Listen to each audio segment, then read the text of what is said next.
Hi again, everyone. Welcome to the second of our two webinars on data security for attorneys. In the last webinar, we kind of just had an introduction to the topic. In this one, I actually wanted to go through and mention some specific tips and tricks that attorneys can use. Now, I know we talked last time about how it was, more about the process than any specific security measure to take, and I really do believe that, but I think these are the sorts of things that you can use to really demonstrate that you do have a process in place. On this slide, we have a list of some of the topics we're going to go through, and I won't read through them, but essentially we're going to try and cover the whole range, everything from physically securing the office all the way to cloud computing to cyber insurance and everything in between. So in terms of physical security, just some basic things, restricting access to your server is important. I think, I've personally been in law offices where the server's just out in the open, or maybe it's in a closet that's never locked. It's good to have the server locked up just in case, outsiders could come into the office, or you worry about maybe the cleaning staff comes in, or someone could access the server and install spyware, something like that. I think storing valuables in a fire safe is really important. What you're looking for is the internal temperature rating, and because the idea is, maybe something can withstand fire, but if what's inside melts, then it's no good. So you'll see something like a 2-hour, 350-degree fire rating tested in temperatures up to 830 degrees Fahrenheit. So you're really looking at the internal temperature rating. And then using an uninterruptible power supply, or at a bare minimum, surge protectors. A lot of uninterruptible power supplies have software that come with them that will automatically shut down your server when the power goes out, or they can at least maintain enough of a charge where you can do it manually. A few other considerations with physical security: having security cameras at your office, keyed cable locks. I have one of these in my office if you'd like to take a look at it, but essentially these are pretty inexpensive. You can buy them, and one end screws into your laptop, and you can take the other end and tie it around the table leg or around your steering wheel, or something that basically the idea is preventing someone from being able to walk off with your laptop. They're not indestructible, but they should be a deterrent for at least the instance where maybe somebody gets into your hotel room and sees your laptop and wants to take it. Something like this should prevent that. And then also having a security assessment performed at your office and having some sort of plan in place. Okay, if there is a fire or there is a flood, what now? In terms of desktop and laptop security, some basic considerations: using passwords that are 12 or more characters in length. I know there have been studies done where the difference in security between an 8-letter password and a 12-letter password is like exponential. Considering two-factor authentication, you see that now where some laptops have fingerprint readers, or you see that with a laptop or maybe like a banking website or something where you enter your password and then you have it set up where it has to send you a code to your cell phone, something where there's multiple steps in place. Using security suites, some of the big ones are Symantec, McAfee, Kaspersky, and making sure all the antivirus are up to date. And a neat program is Belarc. There's a free version that you can download for personal use. There's also a business version you can download. And essentially what this does is you can run it on your system, and it'll analyze all your programs and see which ones are out of date, that have security patches that haven't been installed. So that's a really good thing to keep in mind. A pretty inexpensive solution to make sure you don't have any out-of-date programs on your system. Using a hardware firewall, typically these come with your router. Cisco Small Business RV Series routers are ones that a lot of the attorney publications recommend. Installing and using a disk encryption program.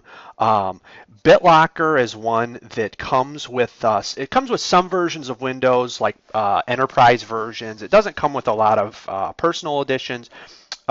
Macs have FileVault, and these allow you to encrypt the hard drive or encrypt folders where someone needs a key to get into them.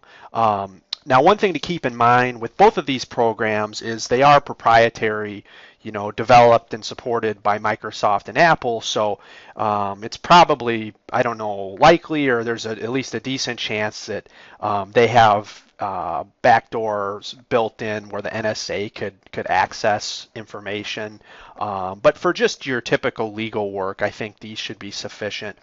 Backing up regularly your information, and there are laptop tech tracking programs. For example, LoJack for laptops is one that you can install it and pay for the service, and if your laptop gets stolen or lost, they can send a ping and locate it, and also they have connections with law enforcement and things like that to help you recover, and they'll reimburse you for your laptop as well. Securing documents, some basic tips. You can password protect Word documents and PDFs. Also, you want to be wary of your metadata in documents. So these are things like someone can see who the document author was or when the document was last printed. You can also see sometimes if you use the comments feature on Word, this could potentially be really damaging. I always think of a case where maybe there's a settlement document and someone leaves a comment, oh, we're going to ask for this, but really we would accept this. And if you forget to strip the metadata out and the other party sees it, that could be really damaging. There are some metadata scrubbing programs. A couple examples are Metadata Assistant by the Payne Group and Metadact. Also converting to PDF, it doesn't get rid of all your metadata, but it does strip a lot of it out. There's a compilation of state metadata ethics opinions at this website through the American Bar Association. And one thing to remember is issues of spoiling evidence. You can't scrub metadata during e-discovery. So if there's been a hold placed on your information, you can't go in and delete metadata. Email security, so we talked about this a little bit last time. Generally, encryption is not required for email, but you should use common sense. It's not a good idea to send unencrypted emails back and forth that have social security numbers or a lot of personal information. You can set up encryption in Outlook, or you can use an add-on for Gmail. Safe Gmail is a free option. CipherCloud's a pay one. You could also just put any sensitive information in a password-protected Word document and attach it to the email. Mobile security, so I mentioned this last time, but bring your own device has been a real game changer. It's pretty unprecedented that now employees and attorneys are constantly going back and forth from the office and having all this information on their smartphones or tablets. Just some basic tips. You want to set up the password or PIN on your smartphone. The default, I know on the iPhone is 4-digit, but you can go into the settings and adjust it to a longer password, so that's recommended. Encrypting your device. There's also apps, for example, Lookout is one where it enables you to, if you lose your phone, to locate it remotely. You can lock it remotely. You can also wipe it remotely. So that's a really good app to have installed. So if someone does lose your phone, you could delete everything at a distance. And then also just being careful with public Wi-Fi networks at Starbucks or Panera or something like that. It's probably a good idea to stay on your cellular connection as opposed to getting on the public Wi-Fi.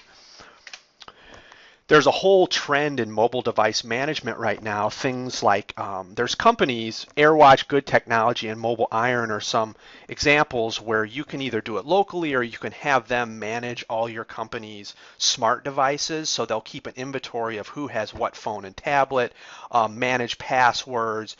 They can enforce wiping or locking of devices, and they can control what apps employees install on their phones or on their iPads. So that's something to look into as well. Now, setting up your wireless network, again, a recommended series of routers is the Cisco Small Business RV series. They also recommend using WPA2 encryption, not WEP. And you always want to make sure to change the default network name and the default network password, because there's lots of those default names and passwords floating around you can find on the internet.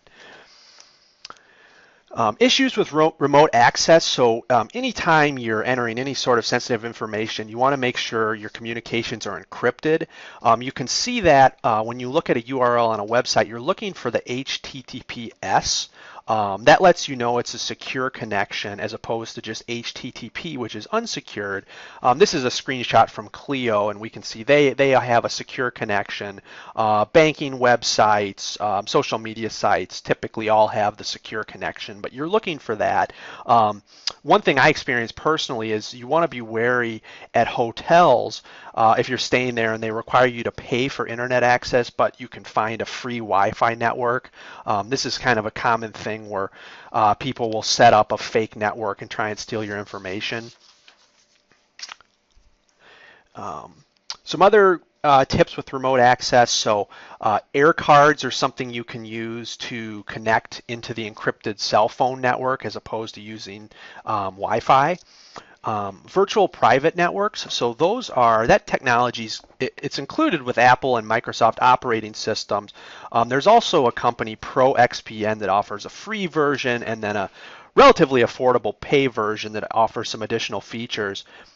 Virtual private networks, essentially what they do is they create an encrypted connection between a public network and then a secure network. So if you wanted to, say for example, if you were sitting at Starbucks and you wanted to connect to your office network, even though Starbucks Wi-Fi is unsecure, you could connect through your VPN, and that would essentially create an encrypted tunnel between you and your office so no one could intercept your data. Also, remote connection. This is where you can actually control your desktop or your work computer remotely. GoToMyPC and LogMeIn are a couple examples. You've probably seen commercials, at least for GoToMyPC. So when you're deciding on a backup plan or policy, you really want to think about how much data you have and how long you can afford to be out of operation.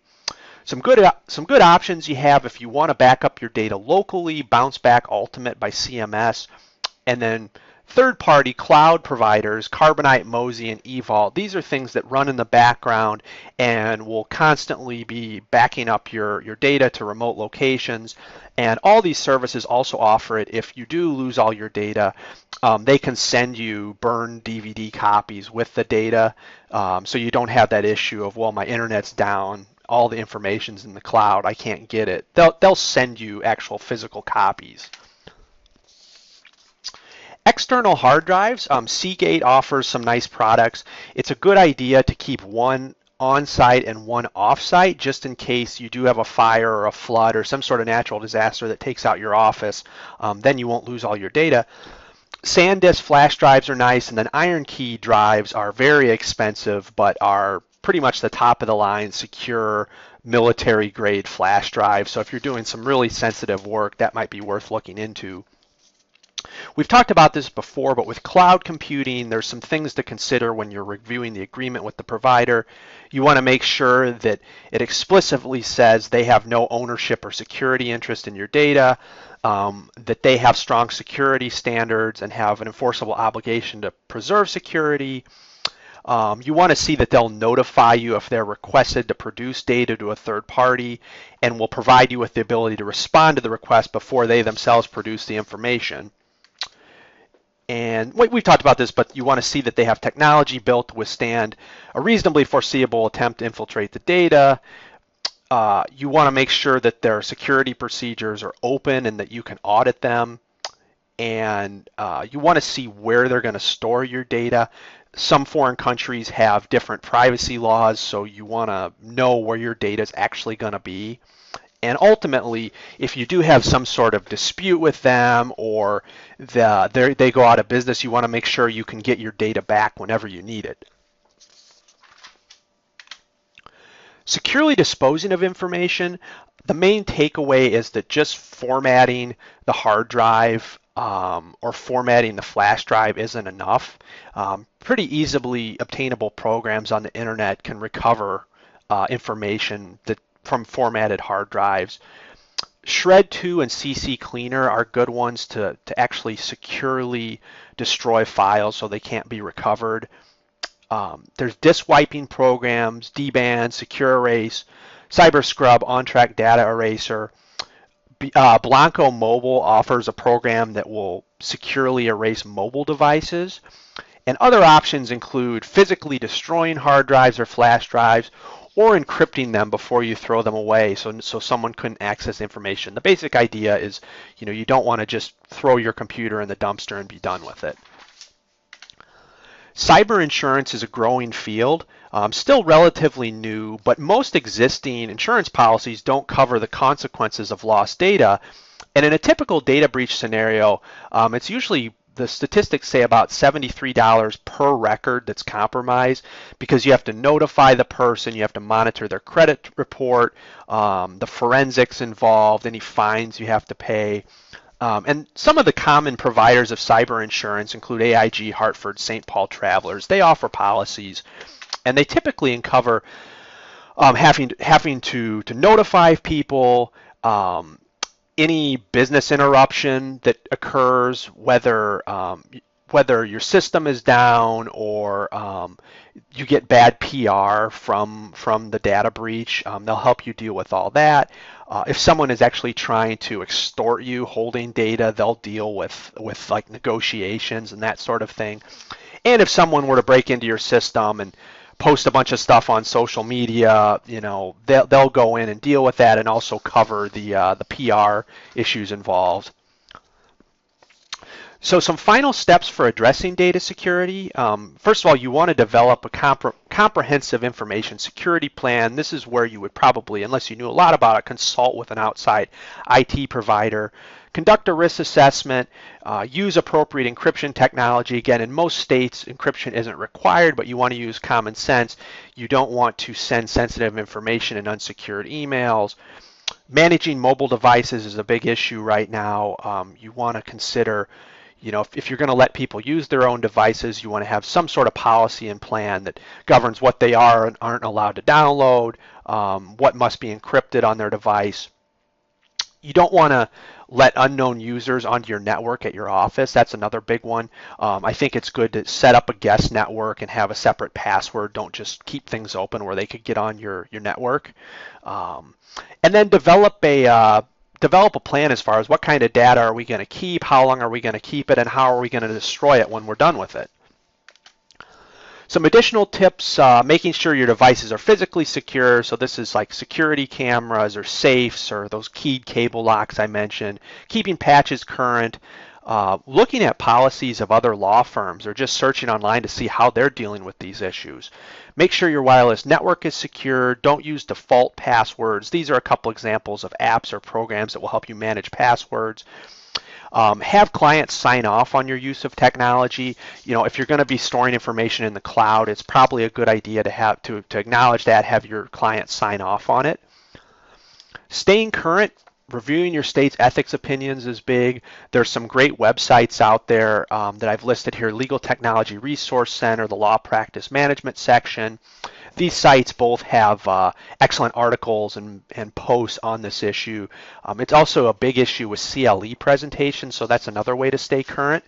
And finally, I wanted to recommend a couple books we have in the library that a lot of this information is drawn from. Lockdown Information Security for Lawyers and the ABA's Cybersecurity Handbook both have some excellent advice and resources if you're interested in learning more about this topic.